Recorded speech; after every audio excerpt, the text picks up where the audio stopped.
मला बाईक मिळाली त्याबद्दल आणि तुम्ही ठेवल्याबद्दल धन्यवाद. पण ही बाईक माझ्या संघामुळे मिळाली, कारण 99% हा माझ्या संघाचा परफॉर्मन्स आहे. कारण या संघात मी एक बसण्यासाठी 14चा स्क्वॉड असतो, त्यामध्ये एक बसासाठी प्लेअर लागतो, 12वा नावा सांगे त्याप्रमाणे मी होतो. आणि देवाच्या कृपेने आज आमचा एक इंजर्ड झाला आणि मला खेळाची पण संधी तुमच्या मिळाली, त्याबद्दल धन्यवाद.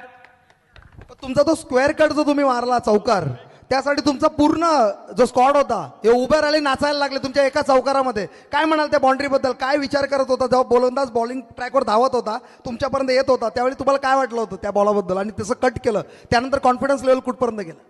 कॉन्फिडन्स खेळायला आम्ही जातो, पण आम्ही आजवर बाहेर मैदानाच्या बाहेर राहूनच 20 वर्ष टाळ्या वाजवल्यात लोकांसाठी आणि फक्त टाळ्या वाजवायचीच कामं केली. आणि आता 40+ झाल्यावर आम्ही मैदानामध्ये आलोत आणि माझ्या संघाच्या सर्वांच्या मुलं मी इथपर्यंत आलेलो आहोत. धन्यवाद. धन्यवाद. हे होते भास्कर शेठ.